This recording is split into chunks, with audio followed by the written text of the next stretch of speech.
गाधी तनय मन चिंता व्यापी, गाधी तनय मन हरि बिनु मरहि ना निशिचर पापी, हरि बिनु मरहि ना निशिचर पापी। गाधी तनय मन चिंता व्यापी, गाधी तनय मन चिंता व्यापी, हरि बिनु मरहि ना निशिचर पापी, हरि बिनु मरहि ना निशिचर पापी, हरि बिनु मरहि ना निशिचर पापी। तो गाधी तनय मन चिंता व्यापी, हरि बिनु मरहि ना निशिचर पापी। विश्वामित्र जी का आश्रम है और विश्वामित्र जी के आश्रम को चारों तरफ से रावण के राक्षसों ने घेरा है। उसी वन में दो राक्षस हैं, एक का नाम है मारीच और दूसरे का नाम है सुबाहु। और उसी जंगल में ताड़का नाम की एक राक्षसी भी निवास करती है। आए दिन जो आश्रम में कुछ ना कुछ उपद्रव करते रहते हैं। विश्वामित्र जी हैं तो ठीक है, क्योंकि बड़े ऋषि हैं, सब उनसे भयभीत रहते हैं। लेकिन यदि वो नहीं है तो छोटे मोटे ऋषियों को तो वो राक्षस उठा के ले जाते हैं, खा जाते हैं।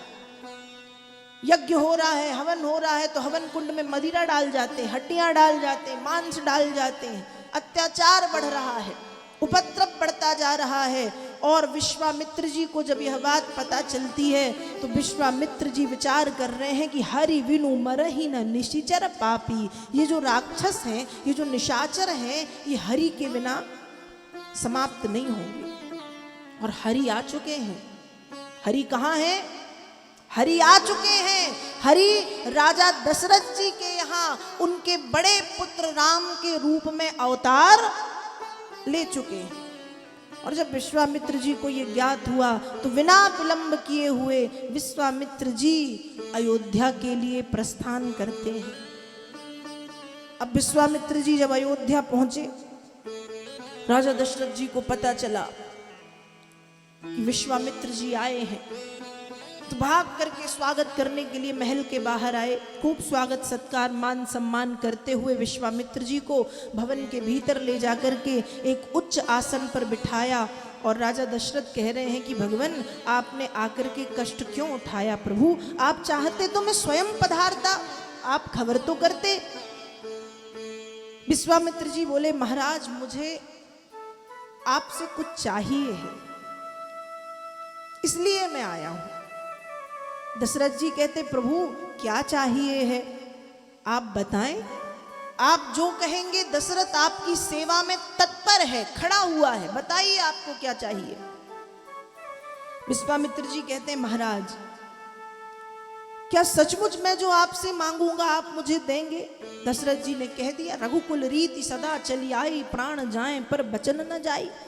भगवान, हमारे रघुकुल की ये रीति है कि हमने यदि वचन दिया है तो प्राण देकर के भी उस वचन को पूर्ण करते हैं, पर अपना वचन नहीं तोड़ते। तो भगवान बताइए तो सही, दास के लिए सेवा क्या है? विश्वामित्र जी कहते हैं, महाराज आश्रम में राक्षसों का उपद्रव बढ़ता जा रहा है और उसके लिए मुझे आपकी सहायता चाहिए है। दशरथ जी कहते, गुरुजी बस इतनी सी बात? अरे गुरुदेव, मैं स्वयं चतुरंगनी सेना लेकर के चलता हूं उन राक्षसों का नाश करने के लिए। विश्वामित्र जी ने कहा, महाराज ना मुझे आपकी जरूरत है, क्योंकि आप वृद्ध हो चुके हैं, आप उन राक्षसों को मारने में समर्थ नहीं है। तो दशरथ जी ने कहा, मैं नहीं तो सेना में इतने बड़े बड़े योद्धा हैं, उनको ले जाइए। विश्वामित्र जी बोले, इतनी बड़ी सेना भी नहीं चाहिए, ना मुझे आपकी जरूरत है, ना मुझे आपकी चतुरंगनी सेना की जरूरत है। उस समय दशरथ जी कहते हैं, तो भगवान आपको चाहिए क्या? और विश्वामित्र जी के मुखारविंद से निकल पड़ा कि हे महाराज, ध्यान पूर्वक सुनिएगा, अनुज समेत देहु रघुनाथा, अनुज समेत देहु रघुनाथा,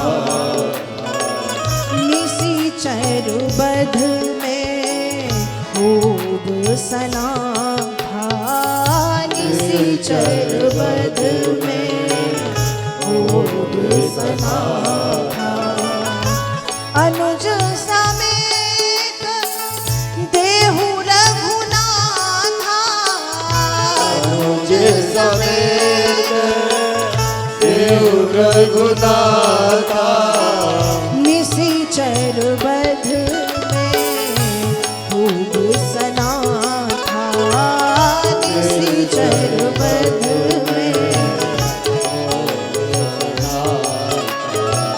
निशिचर बध में खूब सनाथा, निशिचर बध में।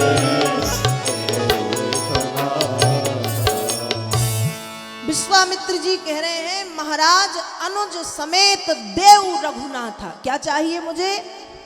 राम चाहिए और राम के साथ राम का अनुज लक्ष्मण चाहिए, राम और लक्ष्मण।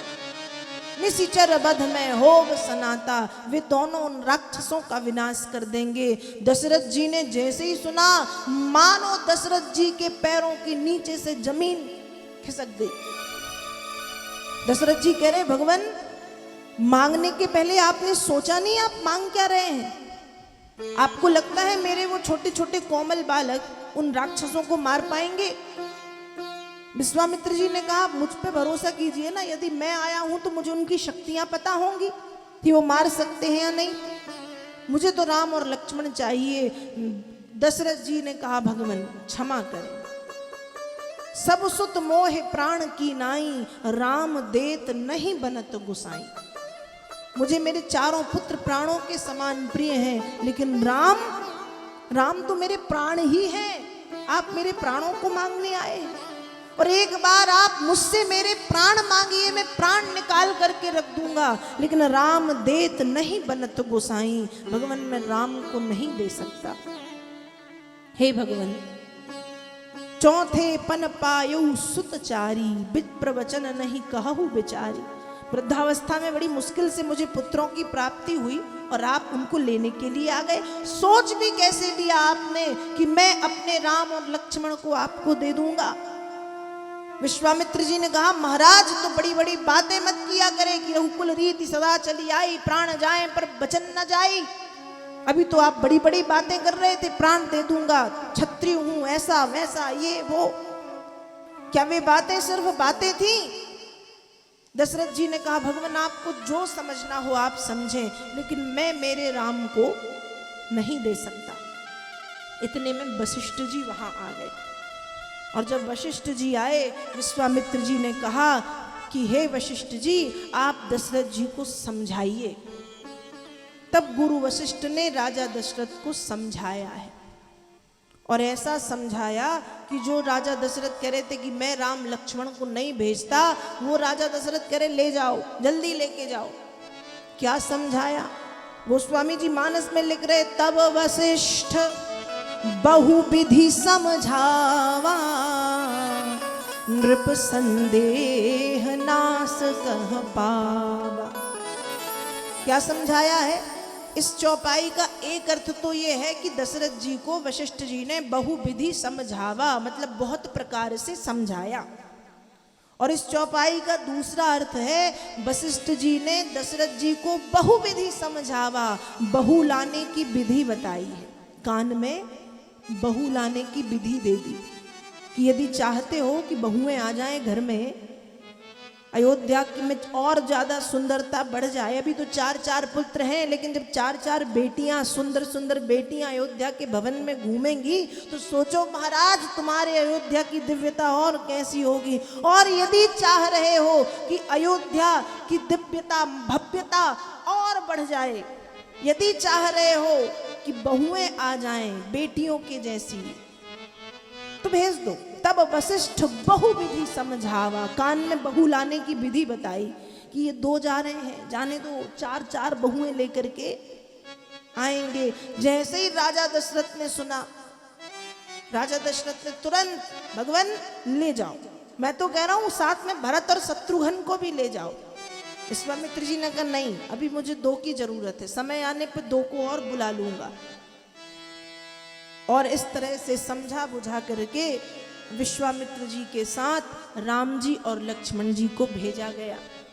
जब राम और लक्ष्मण जी को भेजा गया,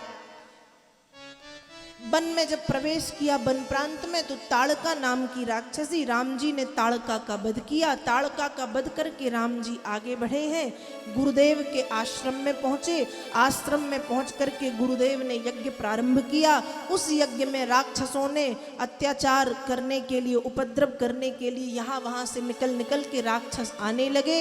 राम जी ने उन राक्षसों को मारना प्रारंभ किया। और गोस्वामी जी लिख रहे हैं कि सुबाहु का तो राम जी ने वध कर दिया, लेकिन मारीच को बिना फर वाला एक ऐसा बाण मारा है, बिनु फर बाण राम तही मारा, सत जो जनगा सागर पारा। उसको बिना फर वाला बाण मारा, जिससे मारीच समुद्र के उस पार 100 योजन दूर जाकर के गिरा है। ताड़का को मारा, सुबाहु को मारा, और छोटे छोटे जो राक्षस थे उन सबको मारा। मारीच की जरूरत थी, इसलिए उसको समुद्र के उस पार पहुंचा दिया।